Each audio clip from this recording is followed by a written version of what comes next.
Welcome everyone. Thanks for joining us on a Wednesday night and devoting your evening to learning about some Azure certifications. Yeah, absolutely. And, I appreciate it's still some weird times and bits and pieces like that. So, yeah, just a bit of housekeeping before we get properly started. If everybody wants to turn off their cameras and mics throughout, there'll be plenty of opportunities to ask questions and stuff throughout. And we'll gladly welcome you onto the chat by then. But yeah, unless you want your face on YouTube after this, then I would suggest turning your cameras off for the time being. So for anybody who's not joined us before, we Jack and I run the Sussex Azure user group. Typically, we have some presenting space in Brighton, right near the station. We run the group every month. We have typically a guest speaker, and it's always something Azure related. So just an introduction. My name's Ryan. I work for Microsoft as an Azure solution specialist. Jack, I'll let you introduce yourself. Tracy, I'm now a cloud solution architect at Microsoft, day 3 at Microsoft. So, and this is the skiff behind me. Hopefully, if you can see it, I've actually tried to bring a bit of the skiff with us. Pleasure to be on the internal rings. Me and Ryan have been working together in the past, and we've obviously got Paul joining us as well, who is another cloud solution architect at Microsoft. But we'll let him introduce himself a little bit later on. So yes, let's get through some housekeeping and just give a bit of background of what the group's about, and hopefully you'll join us again in a future session. This is the second time that we've run this remotely. Last time, an old colleague of ours did a session on identity in Azure, which was pretty successful. And we're going to try and run one of these virtual sessions every couple of weeks on a different topic, whilst we're all in lockdown still. Cool. Okay, so let's click through here. So it goes without saying, really, obviously all of these opinions tonight that you're going to hear are of our own. They are not of our employer, Microsoft. So these are all our own opinions. So yeah, please don't take any of this as Microsoft said this. That is not the case. We'll deny everything. Very true. Diversity charter. So basically, we just want to call out, we won't go into this in massive detail, but everyone's welcome to this group, regardless of age, colour, sex, ethnicity, anything like that. If you feel like you're not being welcomed in any way, please let us know. That we very much target this group to be open to anybody that's interested in Microsoft Cloud technology. Absolutely. So it's our 11th meetup. It doesn't feel like a couple of weeks ago we were only doing our 10th, but it's flying by in these weird times. So a bit about who we are. We obviously, me and Ryan have introduced ourselves, but for the newcomers, me and Ryan used to work together at a couple of partners. We now obviously work together at Microsoft. I think my wife just nearly killed herself in the kitchen, if you heard that. You told me you work for Microsoft, right? Yeah, yeah, exactly. So ignore that. Let's plow through that. So what's this all about? So me and Ryan constantly attending user groups in London, and then we both live down in Sussex. Paul lives down in Sussex as well. Sorry, not in Sussex, but away from London. And there's just, outside of London, there's not a great deal of user groups, and it means traveling a long time spent away from home, when sometimes you just had a long day, want to get home. But if a user group's 5 minutes away, in Brighton or in a local location, you might attend it a bit more often. So we put it together and thought, this is probably a good idea, and there's probably a lot more like-minded people that travel and want to attend user groups but don't because of that reason. So this is why we're here. So that's how we got here, basically. So future sessions and plans for the group. So we've started to look at what we've kind of covered already. We've had some very kind of developer heavy sessions in terms of a hack for things like Azure DevOps, Terraform, CI/CD pipelines. We've done some sessions on security, Windows Virtual Desktop, and it's been fairly varied. But we welcome feedback really. If there's something that a lot of you want to learn about, and exams have come up a bunch of times, which is why we're covering it tonight. But we're open to feedback and happy to try and get speakers from even third parties as well. So as part of redoing a security event, we were looking at bringing people in like Palo Alto or Checkpoint and talking about how their solutions work in Azure as well. So it's not just native technologies. We're looking at all sorts, but welcome feedback as much as possible in terms of the content for future sessions. Definitely, and there'll be a link at the end for you to all fill out. So please make sure you fill that out for us. So tonight's agenda. So as what's probably alluded you to this, we're going to be discussing exams and certifications. It's going to be a really open and formal, informal chat. We've got a few sort of talking points and a few questions that we've had from the community that have entered before the event started. So we'll be discussing all of those. And then right at the end, we're going to have a question section where you guys are more than welcome to ask us anything, and unmute yourselves and come on and ask what you would like. So just before we get on to that, I think it's probably now a good time to let Paul introduce himself. Thank you, Jack. Yeah, and thank you, Ryan, as well, for inviting me to this. So whilst this is the Sussex user group, the beauty of it being on Teams, being remote, is I'm actually not from the Sussex area. I'm from Staffordshire. I live in Staffordshire, but it's great that we can use this to kind of reach out to wider colleagues. So I'm more than happy to be on this. And yeah, so a little bit about myself. I've been in Microsoft. I actually joined Microsoft 8 years ago on the Monday just gone. So I spent 5 years in our delivery teams in Microsoft Services, and now I'm a cloud solution architect working alongside my new colleague Jack.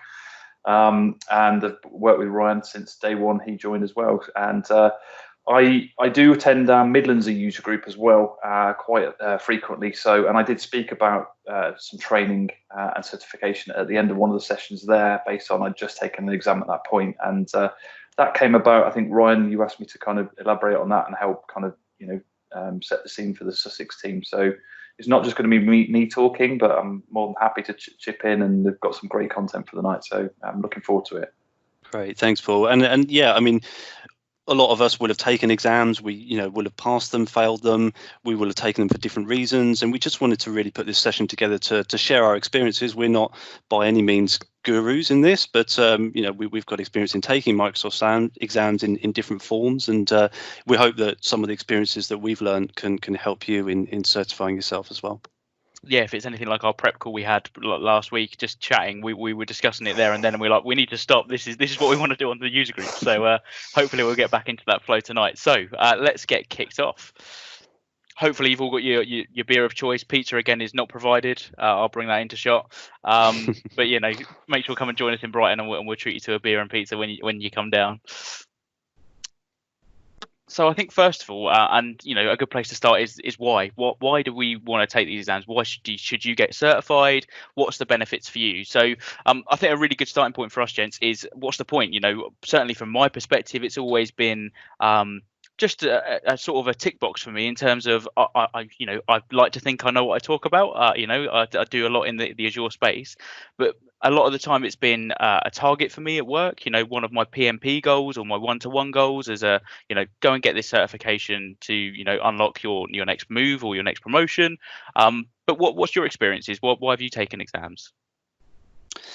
Personally, it's been kind of career enhancement before joining Microsoft. It's something that I wanted to show and prove that I have eligible skills, particularly for the areas that I was working in. So I started taking Office 365 exams. That was where my cloud journey started, kind of 7-8 years ago now. So it was something that was quite new at the time. Office 365 was called something else at that point, and it was a way of showing the rest of the customers and people that I work for that I can do this, and I'm industry certified. So it was a real kind of confidence boost, I suppose, and a validation for skills. I think my experiences on this, so I show my age a little bit here, but I took the MCSE 2000 exams, and at that time I wasn't actually in an IT role.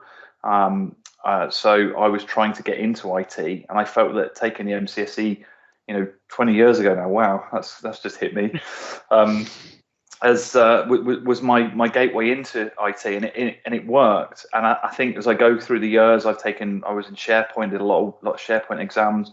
And that was before I worked at Microsoft. That was just purely for validation, so that when I stood up in front of customers, I could give that kind of, I felt comfortable, and I felt like I wasn't a cheat.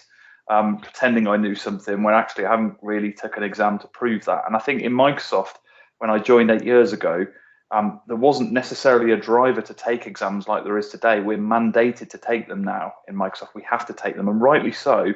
We should be practicing what we preach. We should be absolutely, ahead of the game, taking beta exams and helping helping grow, mature those exams for when they're released. So I've had some great experiences taking them, and I think I will continue to throughout my career. It constantly keeps you on your toes, and we're evolving so quickly as well. Yeah, absolutely, and I think that's really interesting that we've all used them in sort of slightly different ways. And I think the point that you made there, Paul, around used it to almost you weren't in the tech industry at that time, but you took it anyway to almost give yourself that stepping stone into the job that you wanted to go into. I've certainly had a couple of conversations with fellow members at the user group when we've been in person. People asking, I want to change careers, I want to get into Azure. It seems like that the next big thing. Where do I start? And we'll get onto that in a little bit in the next couple of slides. But would you say that's something that you see quite commonly? Yeah, I personally do, and I think probably skipping ahead a little bit here, but it's very relevant to that question. I see a lot of even kind of semi-technical roles that I go and see. The project management role, who want to have credibility when their architect comes up to them and says, there's going to be a delay because we need to do this and it's going to cause this problem. And the project manager, it doesn't necessarily then look at that back at the architect going, I didn't understand a word of that. And I think we've really improved our exam portfolio to help cater for those kind of semi-technical roles, and no one in that semi-technical role can be excluded anymore. We've been more inclusive in being able to allow more of those roles to be familiar with Azure. And the one I'm thinking about specifically here is the AZ900 exam, and I'll touch on that in a few points throughout this, because that is a great exam for someone just trying to work out how they start their Azure journey if they haven't got deep into the tech and rolled their sleeves up. Yeah, this was an interesting kind of switch, especially in Microsoft, and I've seen this in a lot of our partners as well, is where managers and kind of non-typically technical people have been pushed to take the AZ900 exam and the equivalent in the Dynamics and 365 space as well, just to get that top level knowledge of what Azure is, what the different solutions are, just so they can have a basic conversation with somebody about what they want to do in the cloud. And I think that's really important, and I think that's a trend that's kind of pushing throughout the industry as well, is people taking that AZ900 exam that don't really come from an IT background or don't have that basics, just to get that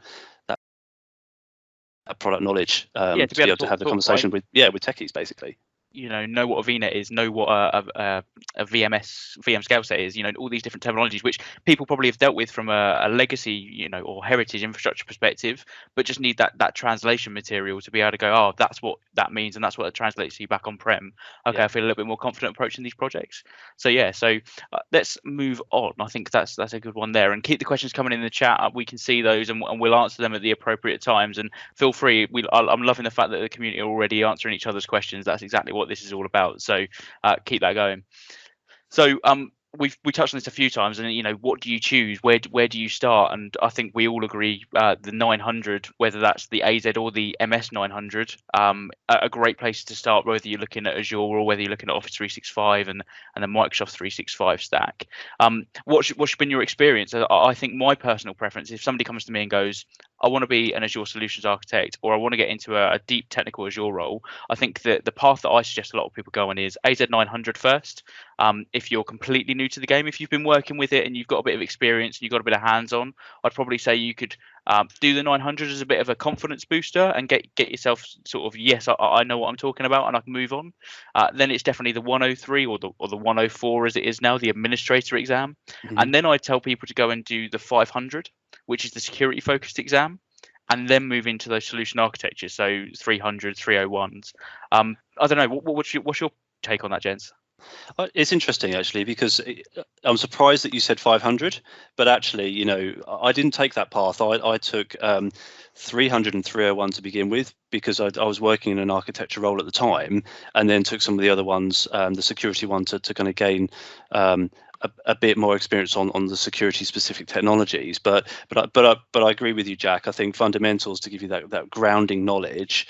103, the administrator exam, is very much hands-on, portal driven, actually being able to use the technology, spin up storage accounts, create VNets, configure log analytics workspaces, things like that. Peering, all that sort of stuff. Yeah, so it's very much a doer exam. Effectively, you're driving the portal, you're building solutions, and then 300 from an architectural point of view is more hypothetical. And I think when that exam came out, it was I don't think they really got the focus of what was needed to be in the exam from an architectural point of view. I know that when I took 300 in beta, it gave me a page of C# code and said fill in the variables. And I don't come from a development background, and it was quite surprising to see that. But I think they've changed that a bit, and especially where the labs have come in as well. That's something that has added a new dynamic to these exams.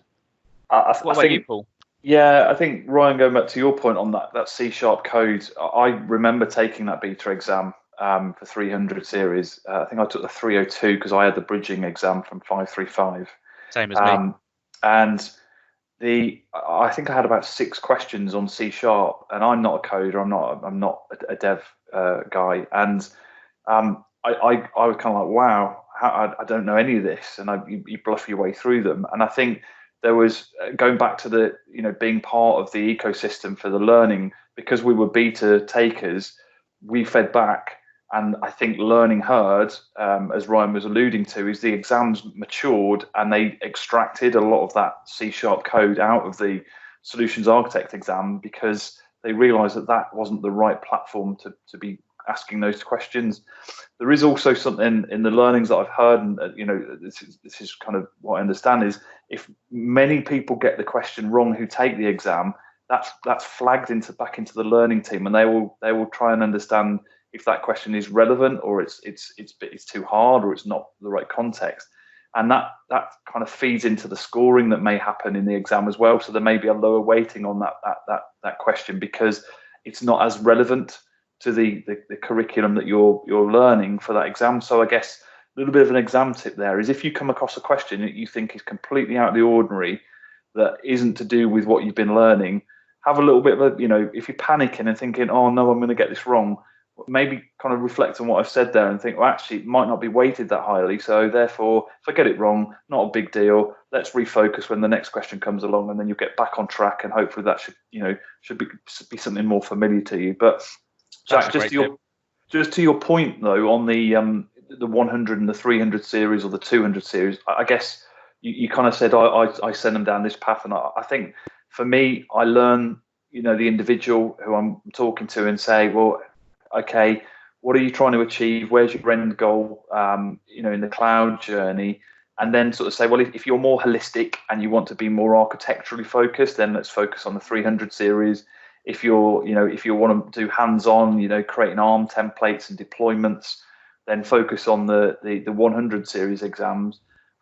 Not to say that there's a right or wrong. If you took the 300, doesn't mean you can't do the 100, the hands-on in Azure. But I think there are some kind of sort of high level. You say, well, look, that's the kind of rule of thumb. If you're hands off solution architecture, then go down the 300 route. You've also got the dev, which is the 200 series as well, and that we'll touch on some more as well.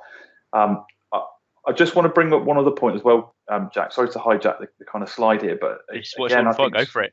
I think it's really useful. So the cloud adoption framework you may have heard of. In Azure. So the cloud adoption framework talks about bringing them or building a COE, so a center of excellence team, cloud center of excellence. And obviously as part of that, there'll be some need to be baselining the skills of that team. So you may find in some organizations, they don't actually recognize taking exams as part of your kind of your goals, or your management goal, the goals that you're set by manager to kind of have a successful year. We certainly have that, and I guess as part of the evolution and the change in the transformation of it in a business is needing to kind of align exams or criteria to kind of meet a successful kind of year of working in your organization.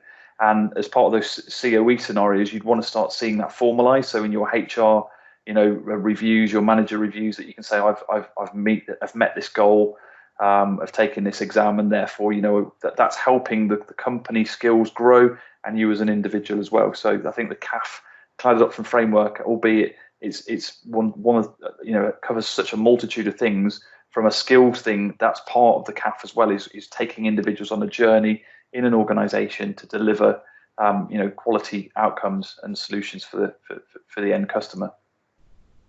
Yeah, no, that's a great tip. I went through that the other day, and it was eye-opening. I haven't been in there for probably 3 or 4 months, and the fact how much it's changed since then is insane. Selecting the roles and the things that are important to you, and almost feeling like that questionnaire is really good, worthwhile. And I think it opens up your mind to the whole cloud adoption framework. Does its job, which is great. But yeah, I think it's a great place to go if you're not sure. Just go and have a little look through that. I think it's a worthwhile exercise. I just wanted to pick up, Paul, on your point around flagging kind of not absolutely relevant content in an exam and when they're in beta as well. One thing that I learned from one of the Microsoft trainers was when an exam gets released and it's in beta and it goes live, the pool of questions are pulled from kind of all over the world. And apparently that's why sometimes they're worded a little bit weirdly because they're translated from another language, and the longer the exam's out there, the larger the pool of questions are. So if you really want to, if you fail the exam for the first time and the exam's relatively new, it's likely when you take it again, you're going to get similar questions. But if the exam's been around for a while, that pool of questions is going to grow quite large, and you're going to see different stuff. So that's a tip that I picked up from a trainer, and yeah, it definitely seems to be something that I've experienced. Yeah, I think that's great. And, I've certainly noticed that when I took the 302, like when I took it the first time, I missed it by like a mark, I think. I was absolutely devastated, and we'll get onto how we deal with that in a little bit in the future. But I took it about a week and a half later, and it might as well have been the same exam, just in different order. Yeah. It's absolutely true. And also some of the questions span multiple exams as well. So I got a load of questions in AZ 103 that were also in AZ 301 as well, I think. So as you go through the exams, I mean, sometimes they're different worded, but they're very similar. They're asking the same thing. Yeah, exactly. Yeah. We've got a couple of links there on the slide that I'm just going to share that on the screen now for you, so you can have a little look in case you haven't looked already. So this is from an MVP in the community, Chris, who has built this with another MVP, Dan, and basically they've got a set of spreadsheets here that you can download. And if you scroll down here, you'll see all of these here that you can go and download, and they've effectively listed all of the required study material and the areas that you need to focus on, and effectively giving you like a drop down for each of those areas and say, I'm really good at this, I'm not so good at this, I have no idea what this is, and you go through all of the requirements material, and then after that it will give you a score on that front page of the spreadsheet that says these are the areas, these are the objectives, you're good at this area, you're not so good at this area, and that might help you decide on what exam to take, or help you to build that training plan, which we're going to discuss in a little bit more detail about where to go. I think that's a really, really good place to go. And if you're in partner world, or you're in a big organization, or you're in an IT department of any size really, and you're looking to do this, or even your home office, this is the other link on there. So the aka.ms train cert poster. If you've been to Future Decoded or Ignite the tour, you've probably seen this like massive on a couple of side of stands. This is fully downloadable and printable out, but it's got all of the exam paths here for every work stream. So apps and infrastructure, data and AI, modern workplace and business apps. And it just gives you a good way of visualizing all the possible exams and the paths and which leads you to which certifications. I think it's a really, really worthwhile thing just having handy, just to know what it's there. If you're discussing this with your boss, is a great thing to bring up as well, because they might not be aware of the path and the roadmap for exams and what it means. They may think that fundamentals is a really high level exam, and you may be going, actually no, I want to go on a course, and I want to go on the solution architecture course, and this is why, and this is what's involved. And that, I think these some great tools that you can have at your disposal. But yeah, the decks and stuff we'll share afterwards, as well as this will be published on YouTube, so you'll haven't got to grab these now, you can grab them after the webinar's finished. So let's move on, gents, and see where we go from here. So this is just the same thing that we've just shown, but in a bit more detail. And we've obviously been discussing Azure fundamentals and the Microsoft fundamentals in quite a lot of detail. All the fundamental exams have a 900 with them. I think that's pretty fair to say now that they've standardized quite a lot. And then obviously your associate levels are your 100, so you like your 100s or 200s for dev. and then they follow a similar pattern across the board, but they're quite easy to work out now. And again, this is just here so that you guys can see what's going on. There are a few beta exams, and you'll see from the key up the top here that the ones with the triangles on that says there's an exam refresh coming. So as we've seen in the chat, 103 is going to be replaced with 104, and I think the beta is already out for 104. I'm not sure. I think I saw the beta offer, because you generally get for beta exams, you get a discounted price, right? I think so. Yeah. One tip, someone did ask about how do I sign up for the beta exams in the chat. I think, let me just have a look. Yeah. Someone did ask about that. I can't see from the list, but I believe you can just sign up if you go to the exam number, and then you can sign up like you would if it's released, if it's generally available, and then it'll say it's a beta exam.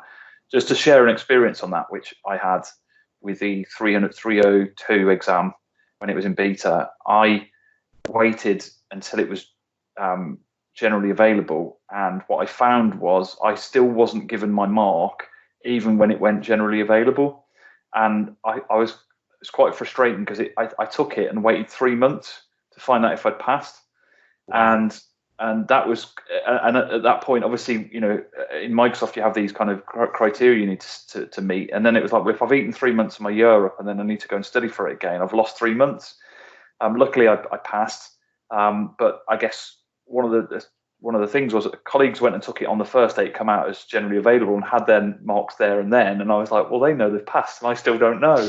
But yeah, just you must have been in that funny window of changeover period of exams from beta to GA. So if you're not one if you're not one for being patient and waiting, then beta exams might not be for you, because unless you're just taking it for fun, and then you can have to wait a while, and there's no sort of specific sometimes as how long you have to wait. I've just noticed in the chat, Andrew's mentioned what's the difference between normal and beta exams. It's probably something that we should cover off. So far as I'm aware, correct me if I'm wrong, gents, but beta exams effectively is when that pool of questions is very small, and they'll be testing the water in terms of content and pitching it at the right level, and very much relying on the feedback that people are giving whilst taking the exams. If you pass for a beta exam, it still counts as towards the certification. It's exactly the same as the GA. It's just that the questions might be a bit far-fetched at times, or it's actually in one of the beta exams I took, I had a multiple choice question, 5 choices, and one of the choices just didn't have any text next to it. It was like a non-answer really, but I was pretty sure that was the correct answer. So it was it's something that I had to flag, and you have a not kind of not always a smooth experience, but actually it's quite good to take those exams early if you can. Yeah, not only do you get the discounted rate for taking them, right? Microsoft give you something back so that they're cheaper to take. So if you're funding these exams yourself, sometimes beta exams are a great way of getting on with them early, give them a go. As Paul and Ryan have both mentioned, you don't get your marks until they've gone through they've effectively got a baseline of the scores and worked out where everybody is. So you have to wait a little while sometimes, and depends on how many people take it. I think it's 250 people they generally ask for before they say that it's out of beta and they've got enough of a sort of a test of the water. I know that's generally what I've seen in the past, but generally you don't get any labs either in beta exams, which is probably another worthwhile tip, because they're still trying to work out on what content needs to be in there. I would absolutely try the beta exams. I've taken a few, but you need to know about them. And I think going back to that point that you raised, Paul, that somebody mentioned in the chat, how do you keep on top of these things? If you go on the Microsoft Learning forum, there's a Microsoft Learning blog, and you can subscribe to updates from that. And I haven't got the link in this slide deck, but we'll try and find that while we're going on and put it in the chat. But I subscribe to it, and I literally get an email every time there's an update, or a monthly email on Microsoft certification updates, and that's how I stay on top of my stuff. Also, from the other perspective, is be active on social media and Twitter, and you'll hear about it very quickly when somebody gets a sniff of stuff going on, and it'll obviously be shared. But yeah, follow the learning paths. The learning paths are great, and we'll cover that on how to train for exams in the next slide. So we'll move on, if that's all right. And apologies, I'm not going to pronounce this right. So through to fail, who, and apologies, probably laughing at me now for that pronunciation. So apologies. is saying that the beta exams aren't discounted for 104, which is interesting. So interesting. I wonder whether that's just because it's a refresh and not a true beta. Yeah, possibly. The exam already exists as in the administrator. They've probably got a pool of questions already. They're more just functionality testing it. I think you're possibly right, Jack, but I can't say for sure. Yeah, generally new exams we see go straight into beta. So I think there's a couple of like Power App stuff at the moment that are very, very new. I think the SAP one as well that's meant to be coming, the 120. I think that'll be a true beta exam where it'll be discounted. But generally as well for the beta to get, you have to be one of the first 250, as I said, to even get a sniff of those discounted rates. And for really popular exams like the Azure Administrator, you got to be there. So yeah, that's my advice on beta exams. Get in there quick and subscribe to those channels. Okay, fantastic. So this is a really interesting topic, one that we debated heavily last time. Yes. Test center or remote. So I think let's just do a quick before we dive into the conversation. Quick one-word answer. So Paul, remote. Ryan, definitely remote. Cool. And I'm going to say on site because I've had too many bad experiences remote. So this should be fun. So obviously you've got our take there, and I think it's probably diving into those reasons of why. So for me, I live in West Sussex, and I'm about 20 minutes drive away from a local test centre that's pretty good. And it's a like a DVLA driving test theory place as well, so it's pretty well organised. And the facilities are as good as you're going to get from a testing centre. So I've had some good experiences there, and I've also got a bit of superstition. I've passed a few exams in a row there, so I keep going back. It won't fail me. But was that the lucky sweep, Jack? It's not the lucky sweep. If any of you have been to Crawley and had a Malwam sweep for your exam, it is not that one. It's the next one. Yes, Raoul, that is the one. I've taken a few there. I think I took my last exam there and failed, and that was enough to make me change my mind. But yeah, so I take it because it's close and it's convenient, and I like getting my head switched on because I'm going to a test centre, I'm going to take an exam, and it's not a massively long commute for me. What about you guys? Why remote? So for me, I think the same test centre is my local one, but it's an hour to get there and an hour back, so it's a fair chunk of my day to take out to go and take an exam. And with the drive there and everything else, and with work emails and phone calls and all, we're all busy.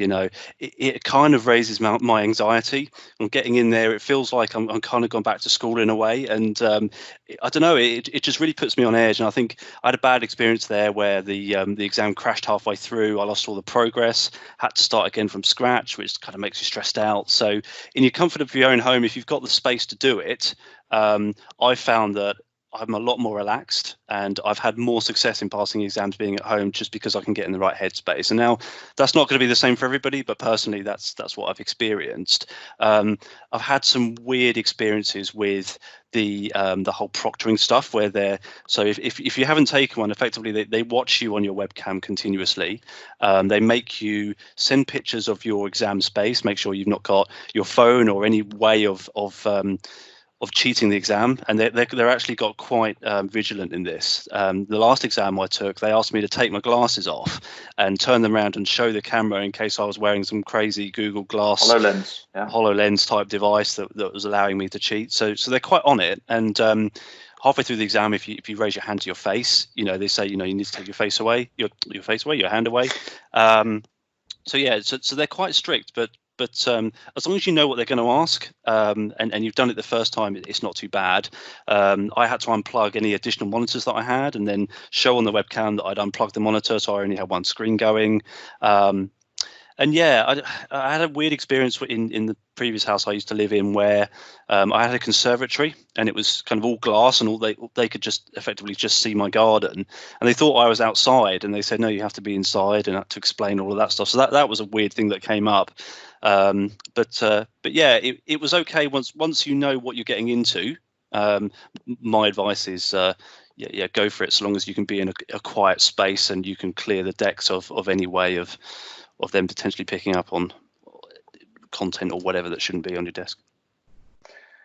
So for me on the remote, it wins hands down. As you heard me say at the beginning, I've taken loads of exams, and as soon as you had the remote proctoring, I was all over that. And I guess just one thing to mention is we work for Microsoft, right? But we don't get any special treatment. They don't relax the rules. We are treated like anybody else. We have to adhere to the rules. We're obviously very strict and stringent on that, as we rightly should be. We should not be, treated any differently. So everything that Ryan says about the experience of taking a remote proctor exam, I guess a couple of things to add to what Ryan was saying about the remote taking is, if you've got a weak bladder, then taking a remote exam is not for you, because you can't leave the room at any point during the exam. You can't move out of your chair. So if you've got a 300 exam, I think it can be like 3.5 hours if you take the maximum 270 minutes, isn't it, on that?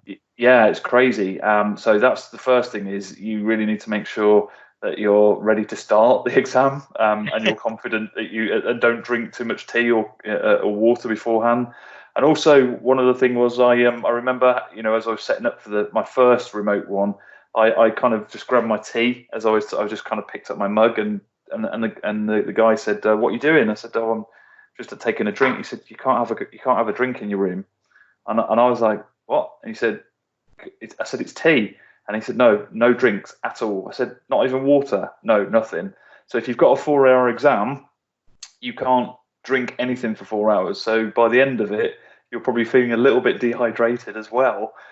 So I guess those are some things to take into account, because if in all seriousness, if for a health reason you need to be drinking regularly, or as I say, you need to leave the room to go to the toilet, then those are things that the remote exams wouldn't be suitable for you. But yeah, the whole being time efficient for me is spot on. Taking remote exams for me is, I know 5 minutes before.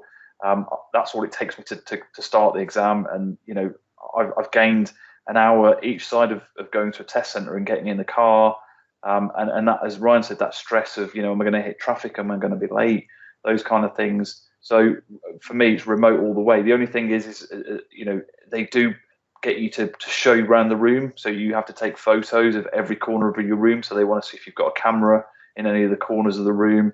They want to look at behind your monitor to see if there's any other monitors there, or there's a hatch or anything that someone could kind of peer through and answer, ask questions to.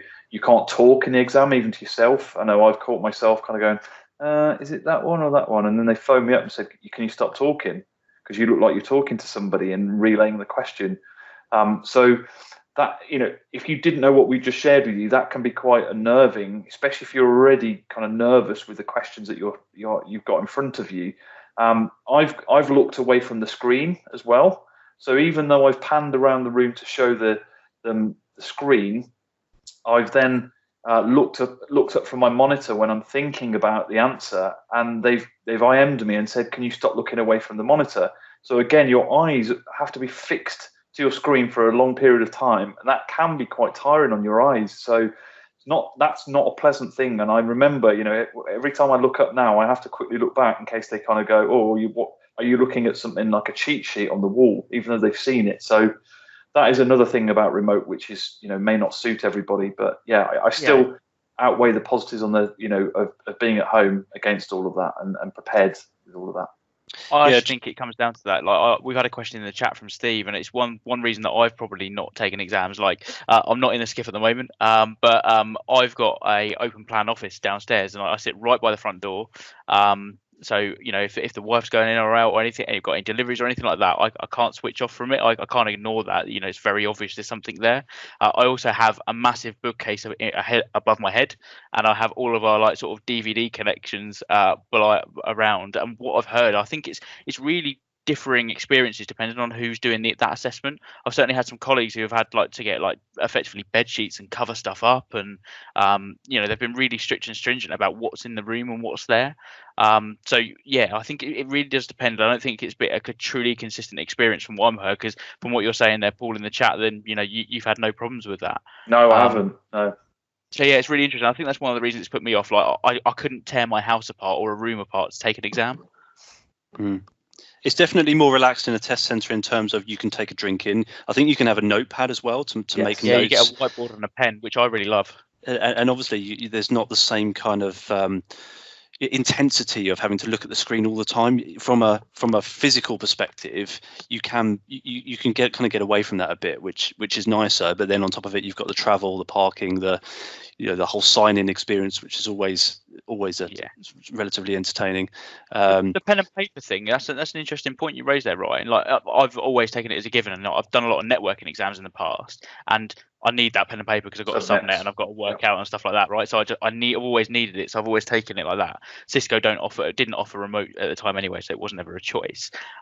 But I've had a couple of questions, certainly in the 103, the 302 that I took, and the 500. There was some stuff about VNet peering, and they, it's like VNet A, subnet B, and they are, they're playing on words a bit. They're trying to confuse you, but map it out logically. Do you not miss the pen and paper in that situation, both of you, to be able to go, right, Anon, this is VNet A, this is subnet A, and just draw it out so that you can go, oh, okay, right, I can see what's going on here now, instead of having to like visually work it out in your head? I use the notes feature within within the remote software, you can kind of write down something via the keyboard, or even if you just end up just jotting something in a chat window to the person that's watching you, but don't send the message. I've ended up doing that, but it's obviously not as easy and ideal as a piece of paper. I've not missed notepads, to be honest. I very rarely use them when I did do exams. I don't know why, but yeah, I get why they would be useful to some people, especially if you're doing subnet masks and so forth, and trying to work out, is it a 24, 25, 26 slash. So yeah, that's fine. And I think hopefully you all agree with the second point on this slide, but it certainly for me is you can procrastinate a lot about when you're going to take an exam, and sometimes I just find that just putting it in the calendar is the catalyst to get your whole learning journey underway. Knowing the fact that you can move them, and I can't remember how many days, I think it's 2 weeks in advance, you don't get fined for moving them. Anything before that, you basically get charged like a 50% admin fee of the exam. So if you can put it in your calendar for 2 months away, that should be ample time for you to revise and study. If you can build a training plan, which we'll cover in a second. But would you agree that getting that date in the calendar is the hardest but the most important bit? It's something to work towards, definitely. Sometimes I take them on the spur of the moment, and I think we could touch on this. If I find, and it's rare that happens, but if I get a customer cancellation and I think, do you know what, I'll take an exam, I'll book it in. It's very sporadic. I'll just book it. But I get that people are different and people's mindsets are different on how they actually need to approach an exam, especially if you're new to it as well. And again, we'll come on to that shortly, I think. Yeah, and just to quickly round off this slide then, unless anybody else got anything else to add, there's some packages and deals that are available for you at the moment. So these are fairly similar. So if you've taken Microsoft exams before, you've probably seen the first two. So Exam Replay is pretty much what it says. So you pay a little bit more, generally like 1.5 times. So effectively you pay for one exam and you pay for the other one half price, but that includes a retake. So that's quite good if you're not confident, or you want to, some people like to take a sight of the real exam and get used to the experience. Then you can pay for the Exam Replay, go and take the exam. If you pass, fantastic, well done. You don't get a refund, I'm afraid, of the extra money that you've spent, but you sit there in the satisfaction you passed the exam. Or you can, if you don't and you're unsuccessful and you fail, you've got that retake already there to take and book and get straight back on with it without having to go through funding and getting that approved again. You have to wait. Is it 48 hours on a replay? You have to. There's a certain amount of time. Yeah, it's 48 hours. Yeah, just because they do cycle the questions on like that cycle. So yeah, that you can't take it straight away. And that's all written in the terms and conditions, so do check that out. And the portal wouldn't let you anyway, right? So, but yeah, generally, take like a week and then rebook and go again. They also offer that with a practice test bundled in as well from MeasureUp. So if any of you using MeasureUp, they are the official practice test, and we've got some resources later on that will help you study. But you can also purchase that as part of the package of the exam as well, which is quite a good way of getting exams paid for by your work. They aren't going to potentially look into the depths of what these packages include. So you can just say, yeah, the example is this, and get it all thrown in. I've certainly been lucky enough to do that in the past. And then finally, I've seen that Andrew mentioned this in the chat. If you've been to Ignite in Orlando, or you went to any of the Ignite the tours around the globe recently, if you physically attended and you went and got your pass and you signed in and scanned in, you got a free exam voucher with that to take on any of the Azure exams or M365 exams or any of the business apps ones.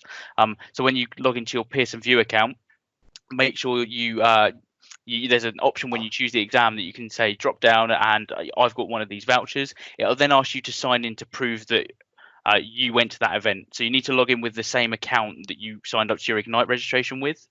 So I always sign up for my Ignite stuff with my LinkedIn for some reason, just something I've always done. So I have to then sign into my LinkedIn account, and then it verifies that I actually went. Queries obviously a database in the back end, and it goes, yeah, he actually was there. He got his badge, and then your exam, when you get to the end of it and you get to the checkout, you'll just have a discount applied for the exam value, and it will be free. And that only applies for the exam. It doesn't apply for the replays or the practice tests. But it's a really worthwhile thing as well that Microsoft are doing. There's also a course that I saw on Twitter today. It's being run on American time in a couple of weeks, but it's an AZ900 course. And if you attend for the 3 days, they're doing like 2-hour slots each day to get you trained. If you attend it for the 3 days, they give you a free AZ900 voucher to take the exam at the end of it, which is pretty cool. So yeah, that's also another thing to do. So I think social media again is an absolute key to be seeing that. So yeah, a lot of the conferences have exam space and things like that. I think they did it at Future Decoded, where was it that one or Ignite, where you could basically go and sit an exam. Yeah, Ignite, you can generally go and take Ignite, the real one, you can basically rock up on the day and you can go and take as many exams you like in the week for free. Yeah. Because they've got the test center there. It was heavily subscribed, put it that way. Like, I tried to book an exam when I arrived on the Saturday before the event, and there was very limited time slots available for exams. But it's still cool, right? So if you're prepped and you're ready, you could almost use that as a milestone to go and take exams. But I'd argue if you're going to Ignite, there's much more you could be doing than taking an exam. So you go and enjoy the event. So let's move on. So studying. So where do you start? And I think that's the best place to start, really. So I think, Paul, probably you're the best person to tackle this. So yeah, how do you start? Well, again, everyone's way of learning is different, and I can't remember where is my brainstorming slide. Let me flick onto it. So you don't need. Yeah. Okay. So the mind map. Sorry. We'll come back to that. Go back to the previous slide, then we'll come on to this in a minute. I just wanted to see where that was too. But yeah, I mean, everyone's different in how they study, and I will touch on that mind map in a short while. But I guess it depends. We talked on where do you start depending on where you are in the journey of cloud. So I think the obvious one to start at is the AZ900 if you're new to Azure and taking exams, or if you're just new to taking exams. Definitely kind of go, but you feel like you've done a lot of work with Azure. It's still worth kind of going through the AZ900 because it gives you the format that you would likely have in the 100, 200, 300 series exams. The only things that you won't have in the 900 is lab. You won't have the lab scenarios in the 900. It's more of a questions and a multiple choice answers approach. But there are various different ways that questions can get given to you in the exams, and we'll come on to that in a little while. But where do I start? Let's jump onto the mind map, Jack, because I'll play the scenario through. So I took a photo of this. This is my mind map when I took the 534 exam. So many years ago now, 4 years ago. I was relatively new to Azure. I was working more so in the SharePoint world. However, for myself, I wanted a career change, so I had an opportunity to move roles in Microsoft that aligned me more to Azure than it did to Office 365, and I basically kind of took the exam for the 534, and I failed it, and I got 650, so 700 points is the pass. And I'm not ashamed to share that. I think it's good that everybody realizes that we're all human, right? So just because I work at Microsoft, I'm still a human being. And we're not robots. We can't consume all this information. We're just like anybody else looking to take this exam. But so I failed it, and I took a step back, and I kind of went, well, how am I going to pass this? Because it was also one of the criteria that I needed to pass by a very tight deadline that was given to me as part of moving into the role. Is you can take this role, Paul, but you've got to get yourself up to scratch. And that's fair enough, and that was a challenge set to me. So I sat in my office and I drew this mind map out, and all these things on the mind map helped me focus on what I needed to do, how I needed to approach it. So I kind of just you can see here, I sort of, even silly things. If you look at like going out to the left, the sacrifices, what am I going to have to sacrifice over the next few weeks? So I can't go on any weekend breaks. I can't have any heavy weekends drinking or going out with friends. I really took this seriously because it was my career at stake. So, and you can see the effort that goes into it. I know it looks like a few circles, but there's a lot of thoughts in mapping this out.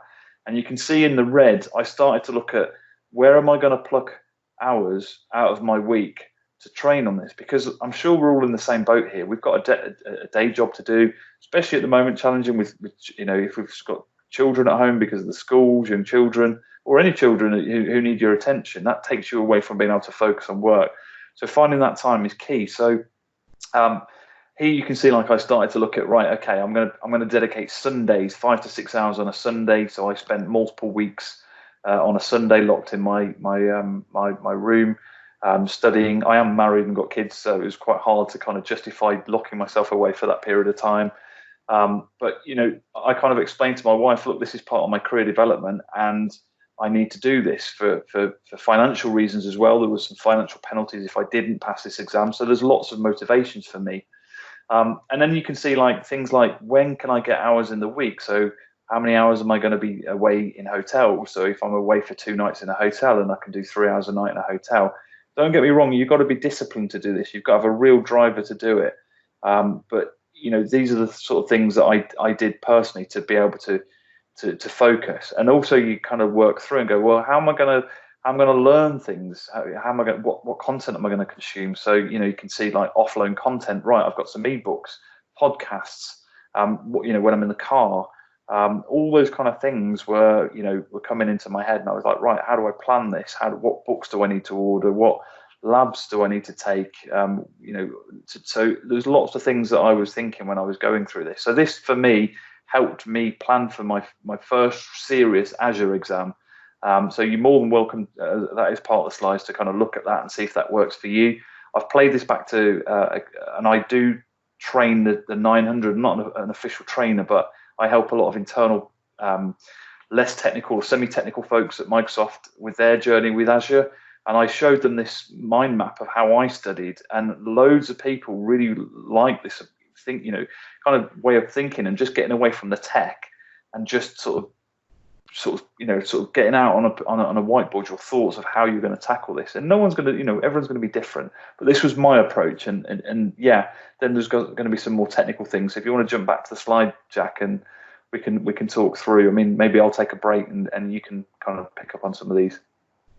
First of all, I think that's really inspiring. Like, I've read that in a bit of detail since you shared it with me, and I think it's nice to see that you've really thought about every angle of this, that the sacrifices, that where are you going to steal time from with hotel travel, and all of those things, and the offline content, I think, is a point that I want to pick up. But first of all, Ryan, have you got anything to add to that? Yeah, so just it is really inspiring, Paul, in terms of getting that mapped out, and I think that really, again, going back to the anxiety and the stress of it, once you know what you've got to do and you've got it mapped out kind of in a schedule really, and you know where in your free time you're going to devote to doing this, it takes a lot of the anxiety out, definitely, because you know that you need to do this for a certain period of time. You need to cover all these learning materials, and actually, to the previous slide, you've got a practice exam you can take at the end of that journey, just to as a bit of a feeler gauge to see how far away you are, or if you're feeling confident to take the real thing. It's a great kind of mantra, I think. Yeah, it was great to see, and I think the offline content piece is a big thing that I believe in. Getting access to content. There was a question earlier in the chat about how do you study for it, how do you dedicate the time to it, and it's not only dedicating the time, but I think different methods of taking it in is also really key. So I can't just sit and read. I'm dyslexic, so sitting and reading is not my thing. I have to get hands on with technology. I have to go and do it. So Microsoft Learn has been a godsend for me, because it's here's some theory. Here's how you go and do it. Here's some commands. Go and run it. Go and do it. Go and try it. And on most cases, there's free Azure accounts to go and spin that up in. And obviously not at this time because we got some resource constraints. But I think it's a really taking content in different methods. Really, I'm a big podcast listener, and if there's an audiobook available for things like driving in the car, or On the traveling train on as the well. train. Yeah. It's just so handy because you're even if you're not fully paying attention to it, and it's hard to all the time, especially if you've been at work and you've left and you're traveling home, work's still in your brain. There's no denying that work's still there. But having that exam thing just trickling on in the background, you're subliminally going to listen and pick up some of that stuff. And I've actually found, before bed, like making sure I'm reading. So instead of going on your phone for an hour or half an hour before you go to bed, get a book out, read a chapter. And I got into this really good habit of doing like a learn in the morning, so getting up early and doing like a learn or a lab, then reading about it when I had time throughout the day, so a lunch period or a break, and then in the evening, listening to a podcast to help me drift off, but just to reinforce everything, and almost doing like a topic a day and just keep going through that. So pick virtual networks one day. Obviously that's quite a big topic, and that might take 2 or 3 nights, but it gets you into that good pattern, and it worked for me. Every part of it. Yeah, same. I mean, I'm probably less. I do listen to podcasts, but what I found was, especially when I was traveling to London a lot on the train, was watching a lot of the hands-on demos. So Microsoft Mechanics on YouTube is a great resource. Azure Friday is another one that are both ran by Microsoft, and typically it's a new technology. Channel 9, yeah. So so it takes them like Windows Virtual Desktop. They'll talk about it in detail for about a few minutes of slides, but then they just dive straight into the technology. And like you, Jack, I learn by seeing it and doing it. I can't sit and read documentation for hours and hours. I have to kind of see that it exists and play around with it and break it and fix it again and then expand it and scale it and do all that kind of stuff before I feel like I really know it. So it's quite good to just get the brief quickly on a podcast or a YouTube video of this is what it is, this is what it does, this is how you spin it up, and then just dive into it. So having a sandbox environment in Azure, if you don't already have one, is really helpful, certainly for me to learn. Yeah, and there's a video on my YouTube channel, shameless plug, of how to create a free Azure account. You do need a credit card, but you don't get charged for it unless you turn the limit quotas off. But I go through all that in the video. So if you haven't, I think it's free access for $150 for 90 days. I want to say it is something like that. But it's a good way of getting started. There's also MSDN credits as well. If your employer's got Visual Studio licenses that you can get allocated to yourself, you get $125 a month. There are 25 services as well free. I think like you can get one of the tiny B series VMs for free. Web and apps things are free like as well, aren't they? The free tier web apps are some free. Functions are free, or there's a certain amount of functions. Yeah, I think you get a certain amount of compute time, don't you, for free? Yeah. So there are 25. That's really good to call out, actually, Paul. That there are a load of services that are free anyway, just to get playing with, and it's some of the governance stuff like RBAC and stuff like that are just there naturally. Like you can go and play with that stuff without actually having anything there. Some good questions on the chat about podcasts to listen to. So I listen to the Azure podcast quite a lot. Because they have a different. It is run by Microsoft, some internal Microsoft staff, mainly from the Redmond, and I think Russell Young from the UK actually is part of it sometimes. But they have a different program manager on there every week talking about the latest and greatest in that area. But if you scroll back through the history, there's probably everything that you want to cover on an exam topic covered at some point. Now, whether that's a little bit out of date, even hearing it, some of the things you're going to take from it, some of the fundamental concepts wouldn't have changed. So they're still really worthwhile listening to. Other things that I listen to are a lot of MVPs run podcasts. There's one called if you search Azure in the podcast list, there's one run by a couple of guys in Scandinavia, and they've got they literally pick up a topic every week and just go through it. The O365 podcast is really good as well, because that gives you a really good grounding, and there's more and more bleed between both of them. So yeah, there's some really good podcasts out there that go and listen to, and might be something for us to start on our website, Ryan, that we just like to put a list of recommended podcasts on there that we'll start collating. So yeah, if anybody's got any recommendations, feel free to put them in the chat, and we'll start putting them on there. Cloud Skills FM as well. Yeah, Mike Pfeiffer's podcast is really good. I listen to that a lot, and that's well worth listening to. Just one thing for those listening, I think with the podcasts is they're quite long. Some of them can be quite long, and there's lots of them. So I guess don't take away that you need to go and listen to all of those to go and take the exam. They will go to the nth level of detail that you won't necessarily need in the exam. They will really go to level 500 detail some of these. And if you're driving along on the motorway at 70 mile an hour and you're trying to consume this information, sometimes I've been there going, what the hell are they talking about? And I just put the radio back on because I just thought, I've no idea what they're talking about. I've lost complete, so it does make a journey go very quick though. Or slowly, depending. Yeah, but I guess just don't beat yourself up that you need to go and listen to them all, but there'll be some good nuggets in some of these that will be useful. But it would be more of a cadence thing, I think, moving forward than a cram all those podcasts into the next 2 weeks while we're all confined to our homes. And I don't think that's the right way to study personally. I'm just listening to podcasts. Yeah, definitely. It's a thing to add to your learning. So if you're finding that you're getting a bit of a blocker and you can't take much more in, change the method that you're taking it in as, and you'll probably find you'll get a different result. But yeah, it's a good point there. And I think one thing that we've missed out on this slide is talking to people. We're obviously running this event tonight, and hopefully it's helping a lot of you out there with studying ideas and how to train. But you probably know people who are certified in the certifications you want to go and achieve, or work in the industry. Talk to people. People, are really helpful generally if you speak to them. I would say, 99 times out of 100, people are willing to help you. So, reach out to people on Twitter, ask people, speak to colleagues, reaching out to the community around you will really help you. And, they'll help explain it in a different way and maybe more practical application, or they go, oh yeah, I struggled with learning that. And actually, if you do this and this, or you look at these resources, this is what helped me. And I think feeding off of each other is obviously a great way of understanding and learning a new topic.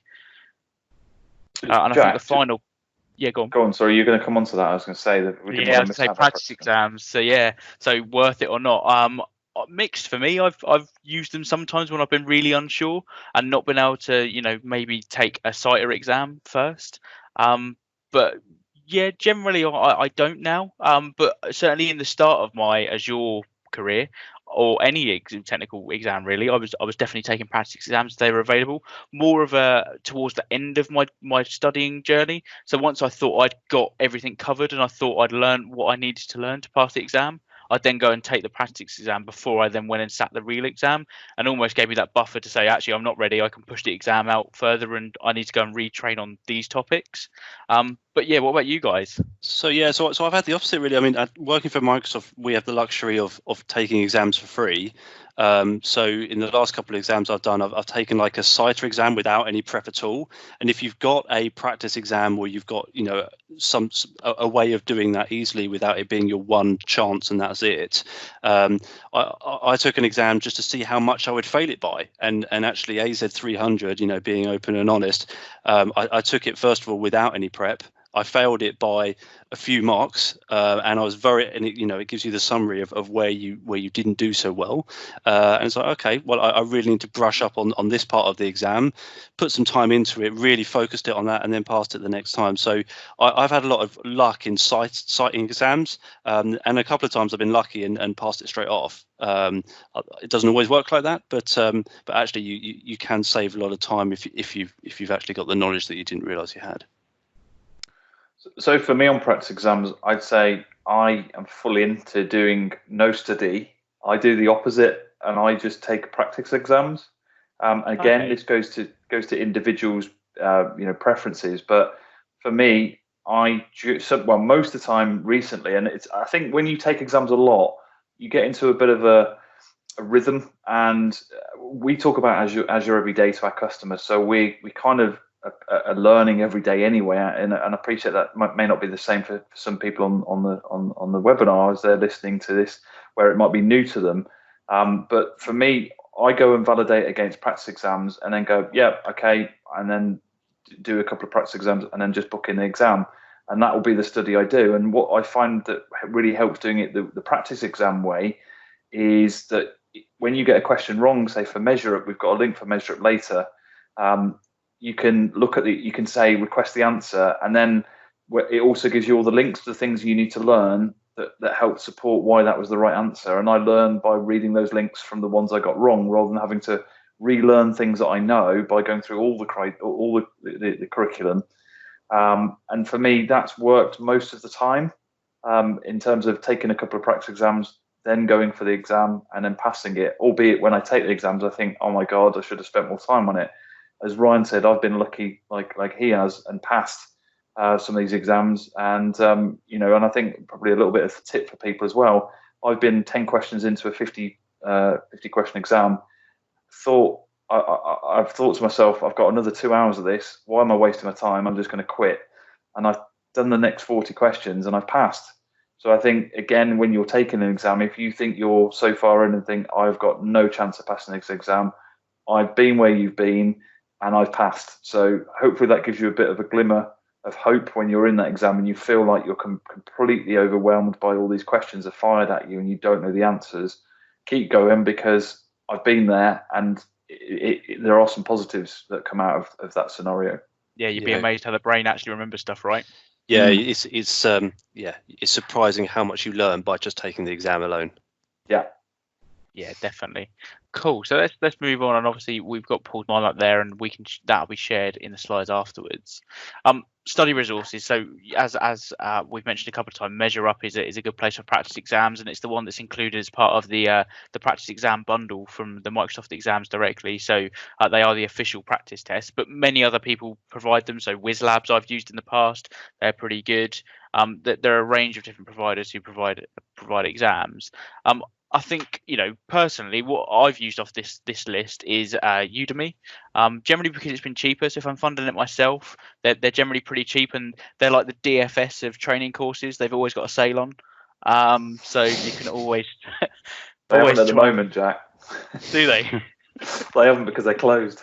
Have they gone? DFS? No. I'm just... Oh right, sorry. I was going to say Udemy. You got me panicked there. I was like, no. So yeah, there's a lot of things. Pluralsight, I'm not sure if a lot of you are aware, but Pluralsight is free for the whole of April for every course. So if you haven't got an account, go and sign up now. It is amazing. They are fantastic. They are really, really good. So yeah, it's good quality production. I'd probably say about some of the Plural stuff, the Pluralsight stuff. It's in depth, but explained very well. Very good graphics, and there's a lot of kind of prep obviously put into that. I've had good experience with Pluralsight as well. Yeah, one thing I just wanted to call out that we don't have on that list is just the general docs pages. When I've been prepping for an exam, I've looked at the content, and there might be something that I've not touched before. So to take for an example, like something like Azure Front Door, I'd look through the documentation of it, figure out what it is, how easy it is to spin up, some of the limits and constraints of it. And that's the stuff that they're going to ask you in the exams, right? It's like, how many endpoints can it support? All of those kind of things is testing your product knowledge. And for some of the stuff that I just want to quickly swat up on, but I don't want to go in depth of a whole course of it, I'll just take a look through the docs page and maybe just jump into a lab. And sometimes that's enough, and it doesn't cost you anything.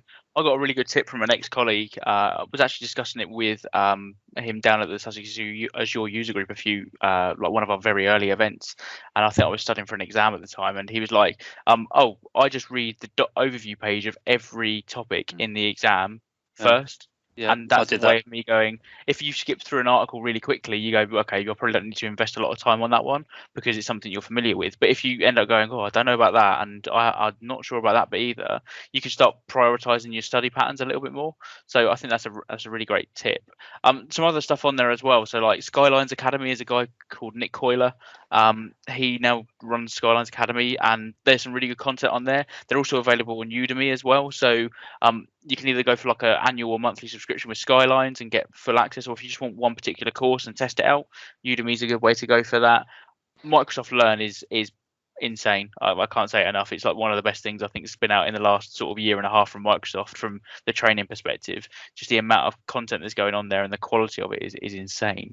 So we've got a bit on that in a second. Also, there's some weird and wonderfuls like edX. Like, I never knew that's actually mainly free. Like, you don't actually have to have an account or sign up or anything. They're all there. It's not the most user-friendly experience, I would probably say. It's a bit clunky at times. Like, you have to click through things, and it looks like a bit of a slide share sort of style. But there's some really good content on there, and also that Microsoft partner training. That also is open to the world, so you can generally go and access that, and they're pretty focused as well. Also, there's a new thing been set up by a couple of MVPs. So Gregor Suti and Richard Hooper, or Pixel Robots as he's known on the world of Twitter. They've set up this thing called cloudfamily.info, and it is basically a website built on Hugo, which is a static website content generator, but the GitHub repo is completely open, so anybody can submit to it. So I've submitted a few things to it, and it's basically going to become a repository of all of the community's knowledge of best places to go and look for things, all of these places to go and get information and help you study, or good blogs to follow, or good podcasts. It's a really good place to go and check, because it's constantly growing. And if there's something not on there, submit a pull request, and they'll likely approve it and put it in. What's your experience, James? What's your favorite? What's your favourite out of here? The only thing that just kind of sprung to mind is when I was doing my Office 365 certification, CBT Nuggets was a thing kind of 3-4 years ago. Is that still going? Do you know, or is it? It is still going. I know. I'm not too sure how they've kept up with the cloud world. I had one course when I was doing the 535, and it was okay, but not superb. Okay. Was my opinion. So potentially slightly outdated. Yeah, and I think they've always been really good on the Cisco side of things and NetApp and like typical on-prem infrastructure sort of stuff. And I would still say the Cisco stuff on there is insane. The stuff by Network Chuck and stuff like that. If you're into the networking space, it's still a really good place. But yeah, I would say it's very network heavy nowadays. Okay, cool.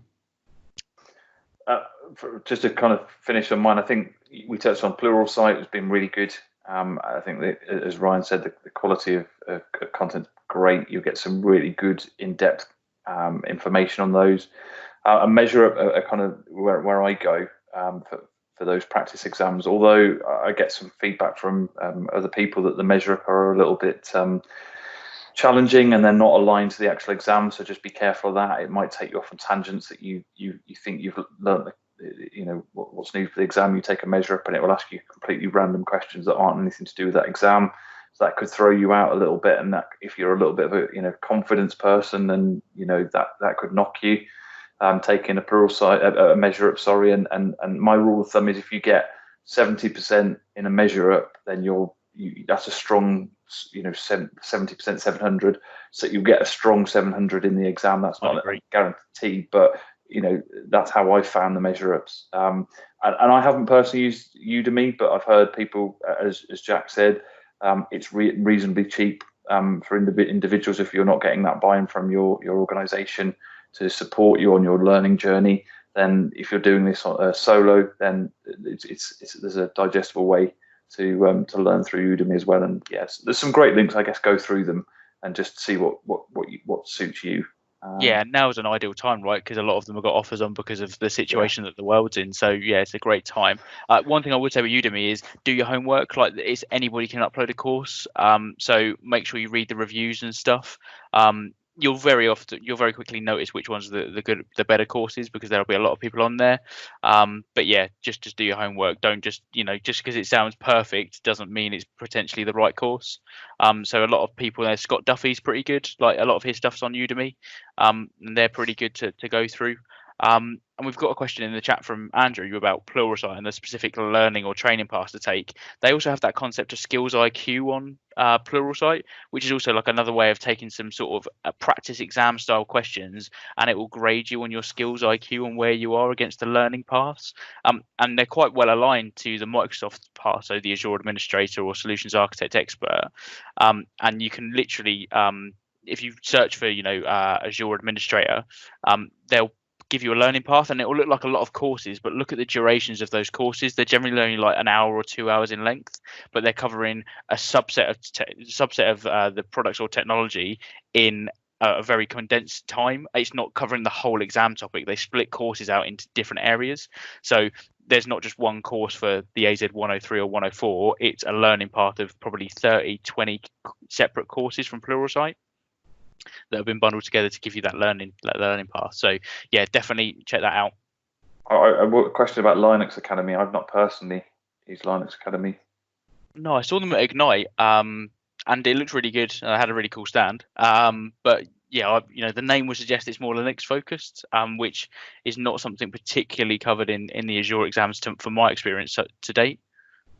There was a few questions around exams, Linux and exams, so things like a specific kernel support I came across with, and supported distributions as well was another one, but that's probably the depth. You're not going to get into much more specifics than that. yeah, I've not used Linux Academy either. I've heard of them, but yeah, no experience either, I'm afraid. Yeah, LinkedIn Learning as well. I think it's been posted in the chat. That's pretty good. I've had some good experience with some of those courses as well. And if you're a LinkedIn Premium member, I think you get it free. Yes. So yeah, definitely check that out as well. You know, anything you can get your hands on is worthwhile, right? It's going to help you progress on that journey. So yeah, again, these links will be shared. So feel free to check these out and make an opinion of yourself. Most of them got free trials. Okay, this is a really, really cool thing that's been released. Like, I found this yesterday and I emailed it around to Ryan and Paul, and we all were like, oh, we need to get this in the slideshow tomorrow. So I'll bring up a live demo of it. This is made by a CSA at Microsoft in his own time. And he literally pulls off all the Azure updates and of all the blogs and sees what's going on. But he's now added a section to add in the learning paths. So say if you wanted to learn about Azure DevOps, we can click on Azure DevOps, and then it brings up this little search bar here. And these are all of the Microsoft learning paths that are available from the Microsoft Learn website in a really easy place to find. So here you go. I want to learn how to create a release pipeline in Azure Pipelines. And it automatically links you through to the relevant place in Microsoft Learn and get you started. I think this is brilliant. I'm certainly going to start, using this a bit more, because one of the things that I found with Learn is finding the course that I want is sometimes a bit difficult. So yeah, I think that's a really great tool. So definitely check that out. So that's the azurcharts.com/learning. Completely free, really, really worthwhile. You can clear selection, off you go again, and find what you need.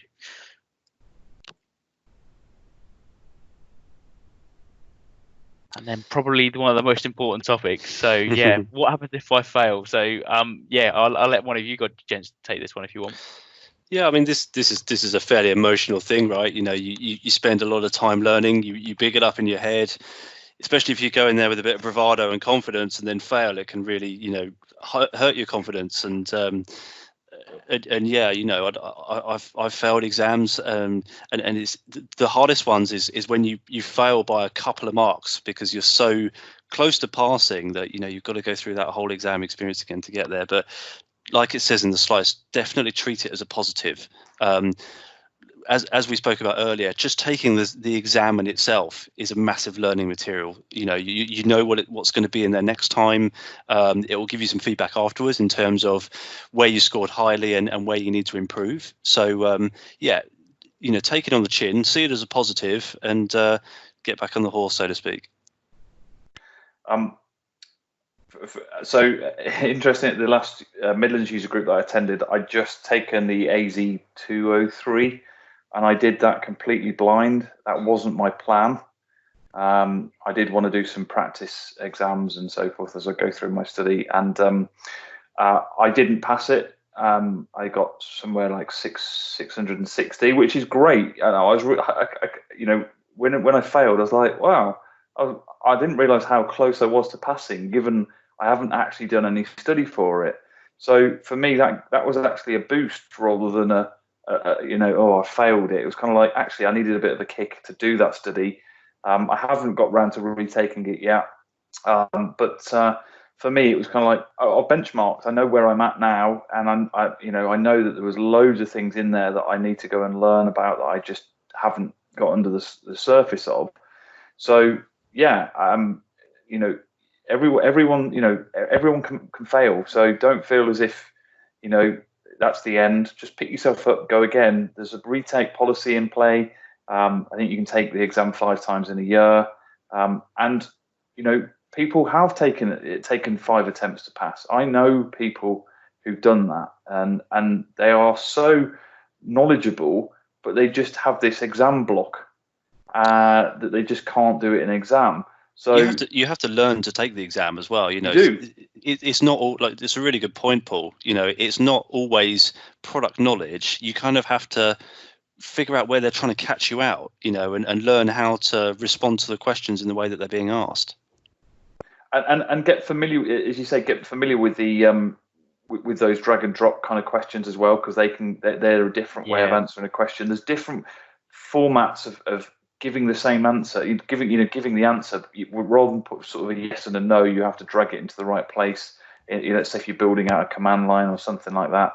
Those things take you time to get your head around. Certainly in the practice exams will get you in that. But you then have the labs. that you'll have in the 100 and the 300 series, which may be new to you, and you won't be able to do those in the, simulate those before taking the exam. So just, take it. I mean, in Microsoft, and going back to Ryan's point, internally at Microsoft, when people come to me who are, on that journey to learn Azure that are new, and we have lots of people in Microsoft who are being skilled up in this now, my advice to them, because we've got these free credits to take exams, is just take the exam. Don't even study. Go and block yourself out for a couple of hours and take the exam. You'll know where you're at. You'll know straight away. And if you pass, great, you passed it. So I appreciate that's not as, you don't have that luxury outside of Microsoft, and these replay offers are probably a good way to go there. But I probably wouldn't use that advice to you externally, because you're paying, it's £113, I think it was. That's a lot of money, right? So we all need to realise that, if your company are investing in you, I remember my company, when I was working for a gold partner, they wanted me to sign a piece of paper that I'd give that money back if I left in 2 months and those kind of things. And that was, at the time, that was a lot of money, and I was panicking. So I put a lot of effort into taking exams. So I get there's that organisations can put pressure on you, but I would go back to an organisation. If you don't pass the exam, I would still sell it as a positive. I had a great experience taking that exam. I've learnt loads. These are the things that I took away from it, because some organisations will still think in that old way of thinking, oh, you failed. Well, actually, there's nothing wrong with failing, because it means you've learned. You've learned that you didn't know something that you need to go and learn. So, leverage the replay offers of taking those exams. That's absolutely the way to go. And book the retest is a great point there. If when you do fail, don't let it, put you down. And there's always a temptation just to sweep it under the rug and go, oh, I failed that. That was a horrible experience. I don't want to go back to it. Just book that retest for 2 weeks out, 3 weeks out, however much time that fits in your schedule. And then it's just something that reinvigorates you and gets you just focused again. Yeah, reignite that fire, and just, be prepared to go and smash it next time, and go, right, next time I want 999 or 1,000, and job done. So yeah, I think getting back on the horse is absolutely the top tip there. One other thing to note as well is, we talk about missing the mark by a few points, the 700. If we don't hit the 700, if you pass by 701, don't tell anyone that you passed by 701. Tell them you passed. They don't need to know the score, because it doesn't matter whether you got 999 or 850. You passed. Don't go, I only just passed it with 701. Just say you passed. That's all they need to know. That's fine. No one knows. And one thing is, in Microsoft, if we pass or fail, our managers don't know. They can't find out. So, and likewise, your managers won't find out if you've passed and what score you've got. So they'll just know you. The transcript doesn't show it, does it? It's just a score report. Yeah. So yeah, definitely, yeah, great advice. So I think we that's it from our content stuff, and we've overran a little bit. We sort of said it would be till 9:15, and we'll take time for questions. But I'm certainly happy to still take questions and carry on from there. And obviously, if you need to drop off, or you need to get ready for work and head off to bed, this is all going to be on YouTube. So feel free to drop off if you need to. But yeah, come off mute, guys. Let's hear your voices. Don't just stick it in the chat. Introduce yourself and feel free to ask a question.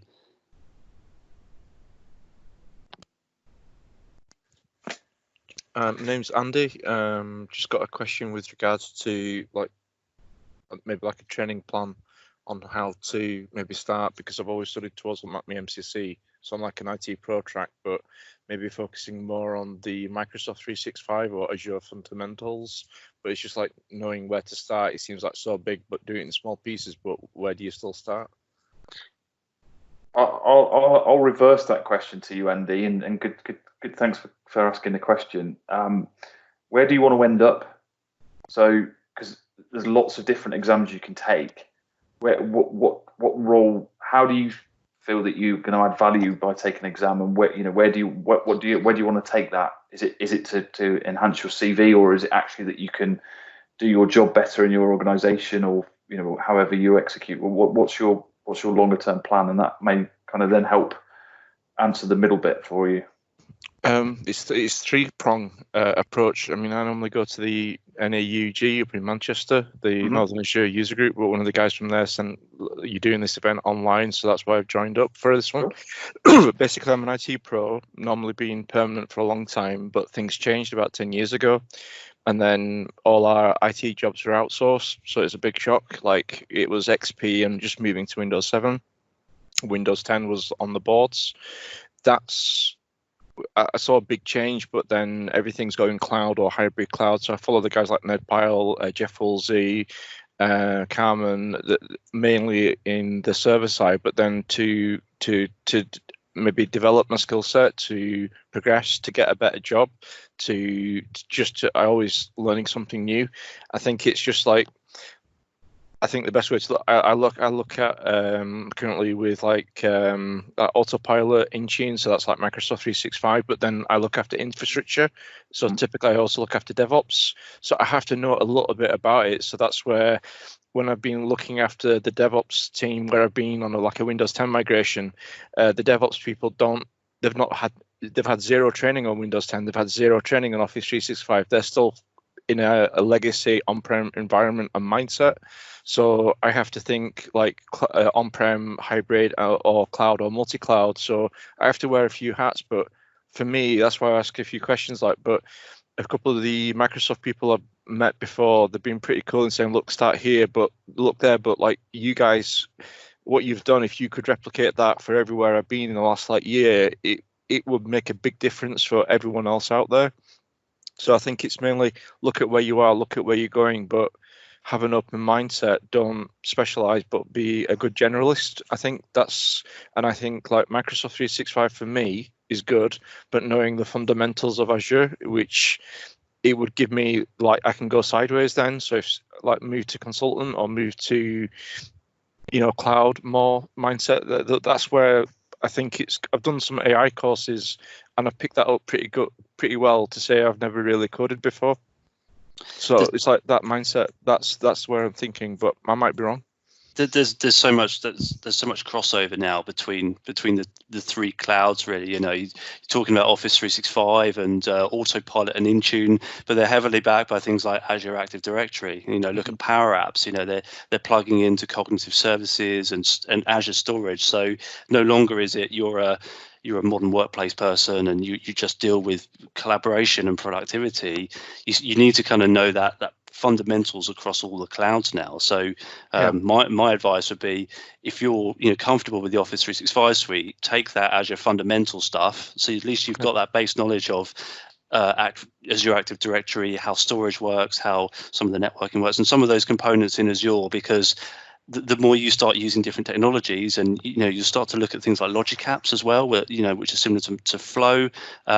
It's so translatable. So yeah, just try and do the foundations would be my advice. Cool. Yeah, I think my advice is do something you enjoy. You're only if you're going to invest this time and study and put some hours in, make it something that you're actually going to want to study and enjoy. Like, there's nothing, I've always looked at taking like the DP 201 and 200 exams, but data really interests me, like the big data and stuff like that, and Synapse and all those things are something that truly interests me. So that's what I'm going to go and do. But Kubernetes isn't really one of my top topics to go and look into at the moment. So I'm not prioritizing going to do anything like any of the Kubernetes exams or anything like that. But they're certainly on the periphery. Do something you enjoy, and it won't feel as much like you're studying. Yeah. It feel like you're actually getting something from it. Cool, thank you. I'll let the other guys ask a question. Thanks for that, guys. Yeah, no worries. Who's next? I think we have Paul. Hey everyone. Hey. I just wanted to ask a question more about previous experience, really, with previous companies, because with previous companies that you worked for, have they really, believed and assisted you with getting your certifications? Because I think probably just bad luck with previous companies I've been with, where they've not really cared for it too much. Yeah. For little reward. And I just wanted to find out how, what your advice is on that side of things. And, is it more common than I think it is with certain companies? Because obviously, certain companies will expect you to do it, but sometimes you don't really get much reward for it. So, just wanted to see if it was more of a common consensus out there with previous places and any advice on how to keep going, because sometimes it can be quite hard to keep going for nothing effectively sometimes. And yeah, I mean, in my experience, I've had to kind of coach my employer to say, obviously I want to take these exams for my own career development and learning as well, but kind of show back to them what they're going to get in return. In studying for example for the Azure exams, they're going to then get somebody that's skilled in something like logic apps or a specific technology that they can then, if you work for like a solutions integrator or a partner or something like that, they've then got somebody who's skilled into that can deliver as behalf of their company. So you've kind of got to market yourself as of what an asset you'll be if you pass that exam, and what it means to them is what I found in my experience. I don't know about the other guys. Yeah, and I think it's that knowing the competencies for partners. So like obviously there's bronze, silver and gold, and there's differing things. So there's cloud, there's an AI one, there's an Office 365 one, or modern workspace, or they change names constantly, but there's loads out there. There's a security one now which is part of AZ 500, and there's a MS 500 I think now. So yeah, knowing, maybe putting that, if you're finding challenges of your employers, almost giving a little bit of pushback or not investing in it or rewarding in the way you think, maybe go and do a little bit more homework and go, look, if we get 2 people or 1 person with this gets us this, and actually when we have this competency we can market that to our customers, that puts us above the competition. And also it's going to get us maybe free Visual Studio licenses to use, internal use licenses that can help us develop further. There's benefits for them financially as well.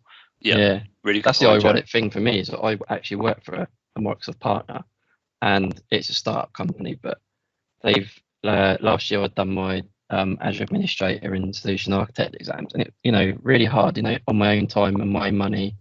Same situation, wife, kid, day job, and they just didn't really care for it too much. And I thought, and I think sometimes when you go through all that yourself, and it's in sort of like your work plan and stuff like that, sometimes it's hard and you feel like giving it up, but you got to plow on and look at the bigger picture, haven't you? Sometimes realise Paul, that not every company is like that.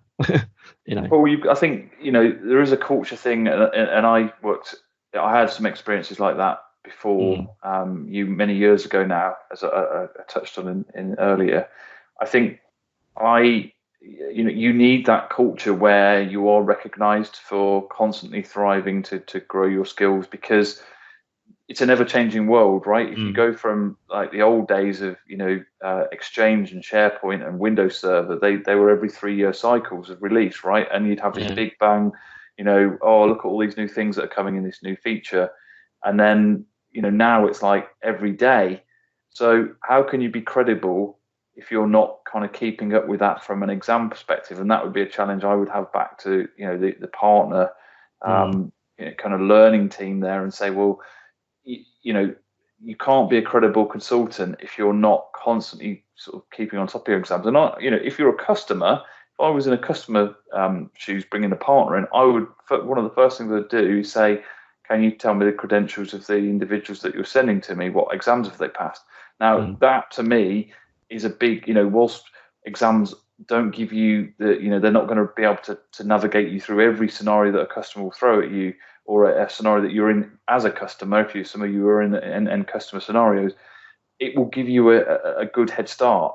So, I definitely think that's one of the advantages of having a certification. And if you're, even after a few times of you winning business, because you individually have kind of self-taught and put yourself at the top of the learning pile. If it's not recognised after a while, well, you'll be recognised somewhere else if they don't want to recognise you. I'll be very blunt in that. So yeah, I'd agree with that. Yeah, it's interesting to your point, Paul, around or more the financial thing of what partners get. I worked for a small partner for a while as well, and we were only like 35 people, and a few guys left the business. We had a gold competency in messaging, and as part of that back then, they got a number of Office 365 licenses to use for the business.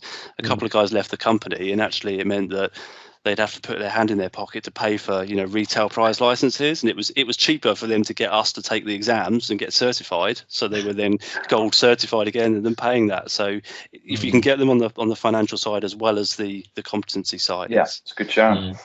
Yeah, and if you know who your partner development manager is, then maybe reach out to them at Microsoft and get them involved and get them to start pushing it, because they're going to absolutely be on board for you getting more certified as a partner, because it works for them as well. So if you know that contact, reach out to them and just have a off the side conversation and see where that leads. We've had a couple of questions in the chat. Appreciate that, guys. Thank you. No, Paul, great and really good question. We've had one about Windows Virtual Desktop and whether it's going to be a specific exam. I've not seen any rumours of that just yet, and I know you've answered that one, Paul. But just for the recording, that no rumours just yet. I would suggest the Azure Administrator track is probably the best one if you want to learn more about WVD and maybe some modern workplace stuff on top of that to back it up. Yeah, I mean, network fundamentals, storage, basically the IaaS stack is pretty much what it runs on. So I would say skill up on that. We've got somebody wanting to ask a question next. Pat, how you doing, mate? All right? Hi, yes, thank you, guys. Can you hear me? Hopefully. Yep. Yeah, thank you very much. It's absolutely fantastic. I'm so delighted I joined tonight. Thank you so much for taking the time out. I was interesting earlier on about the exam people doing it from their own private locations, said that sometimes, so the exam is a very long exam. Oh, sorry. First of all, I want to say, so I'm looking to do the Azure Architect exam. Mm-hmm. And so it seems like that's quite a long exam. So in terms of a number of questions and the format of the exam, how does that work? As in, I presume it's all online, no matter if you're at home or in a test center. Yeah, so Pat, you'll get a kind of window open to you through some software that's presented that you have to download to kind of initiate the exam process, and effectively in that window the exam questions will start to come through that window. So if you haven't taken a practice exam yet, then that would give you a good view of how that will end up looking for you when you take the actual exam. They're pretty good layouts that kind of simulate how an actual exam would be. The 300 series exam for the architect exam is a long exam. You will have scenario-based questions as well as one-off questions. You'll have lots of drag and drop. Put these 6 things in the right order, or put 6 things out of these 8 in the right order. Could be, creating a service bus, talking about topics and how that order, where would you put that in order of a service bus? So there are lots. It's not just a case of choose 6 things and they need, and they'll be the right answer. You also need to put them in the right order as well. So it's not as the old days you would have had in Microsoft exams of here's 4 answers. It's multiple choice and you only choose one, so you've got a 1 in 4 chance of getting it right. There's a lot more creativity that's gone into these exams now, which means that you need to be more switched on to how you answer those rather than a yes or no. But yeah, and then you'll get the lab. You might get the lab scenarios as well, depending on which exam you take, which will give you that click and drag and drop. So there'll be things like create, enable the WAF. Let's say, can you identify where the WAF is in an application, web application firewall?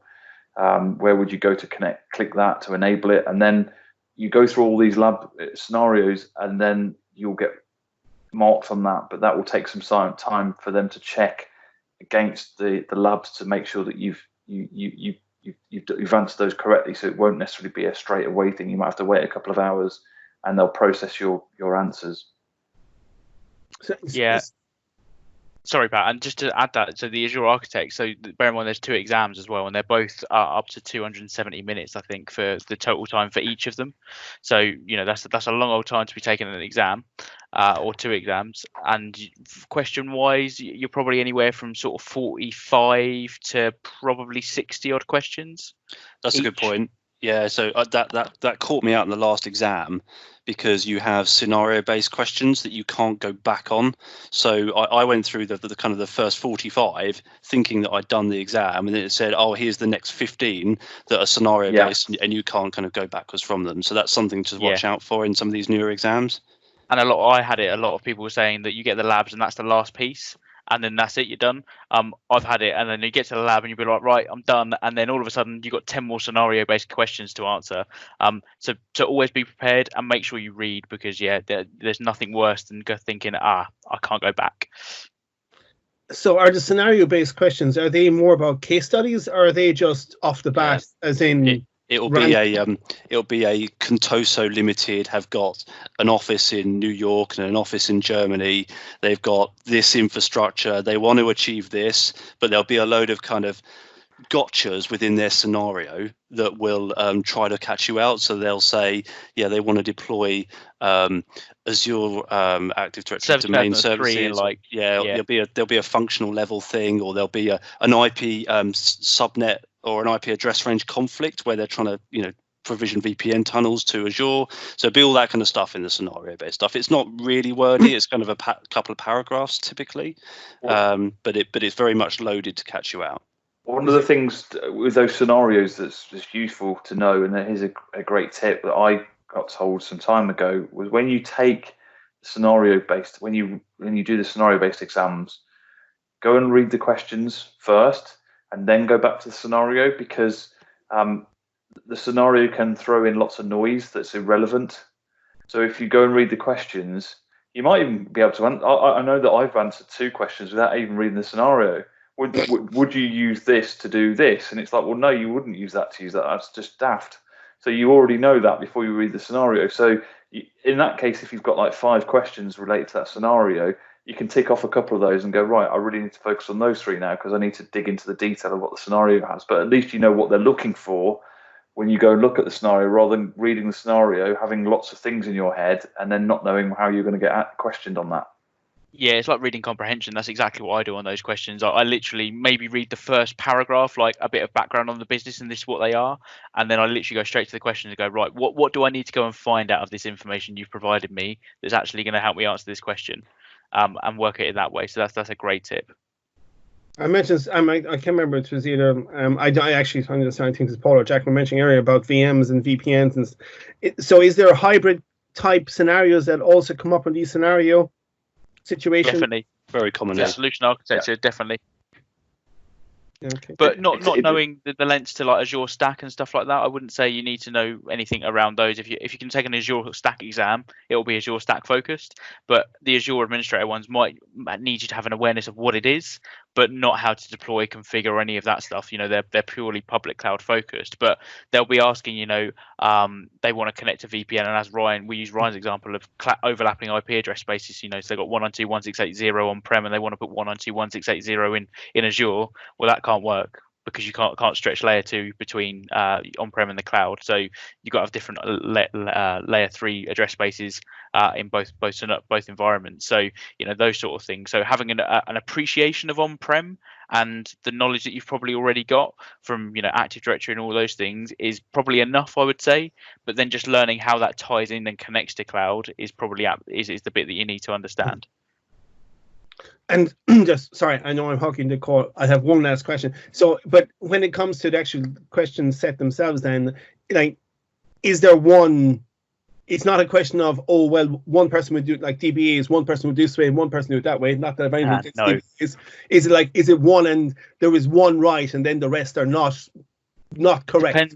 Depends on the question, especially with the ones that Paul was describing earlier, where they're like, do 6 things in this order. Yeah, that's what I mean. That's very much that there is a right answer for that, because there is a way that you would do it, but you may, you're going to be obviously try and trick you into which way actually is the right way to do it, and you're going to be second guessing yourself. For the more traditional type questions where there's like 4 answers and 1 to choose, they all sound really similar, and some of them will always work. And a couple of points that have been put in the chat from Anthony, use the cheapest and the most secure is probably my best advice on some of those questions where you think multiple answers are right, go for the cheapest and most secure solution, or make sure you've reread the question. If you're ever in that scenario where you're like, oh, they're trying to get me there, reread the question, because there'll be some word in there that is absolutely leading you to one answer. The most cost effective is very a big focus for a lot of these. There'll be 3 ways of doing things.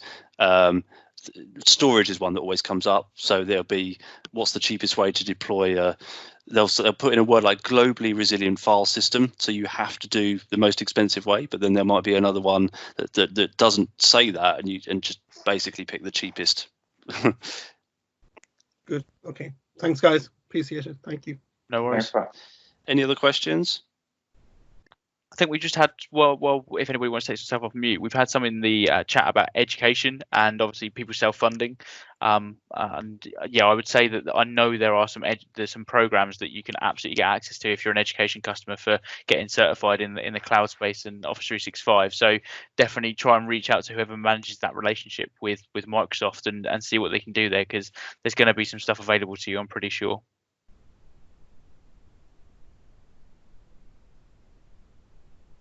Any other questions? Mindful of time, we're kind of getting towards 10 o'clock now. So yeah, if there's no other questions, I think we'll bring it to a close. Just want to say a thanks to Paul for joining us tonight and giving up his evening and sharing some of the insight that he's had. Really appreciate it, Paul. I enjoyed it. Thanks. Thank you so much, guys. Thanks for having me. Really, really amazing. Thank you so much. Thanks. When's the next one? So just to wrap up actually on those slides, so we this is obviously going to be on YouTube. Stay tuned to our social feeds. As you can appreciate, me and Ryan used to do these monthly, but now that was on prem. So I think we were discussing this literally before we got on the call. We're going to try and do it a bit more sort of bi-weekly.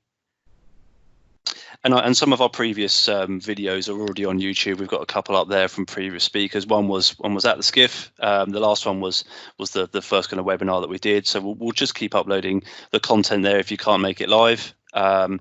But yeah, and fill in that feedback form as well in terms of what you want to see, whether there is a specific area of Azure or one of the things that we keep saying that we'll cover that we haven't yet is things like customer stories, successful migrations. It'd be great to get some feedback from the community of how you've been involved or you've experienced a large transformation to Azure from a very kind of legacy old school environment and on how you've been on that journey. That stuff would be really great to hear as well. So please give the feedback. We'd really appreciate it. But yeah, stay tuned and you shall see an event. And if you're part of the meetup, you sign up via meetup. I always make sure that we harass you on there to let you know there's a new event. So you'll get an email. Great. All right. Well, thank you all. Appreciate it. Thanks everyone. Have a great Cheers. evening. Stay safe. Bye bye.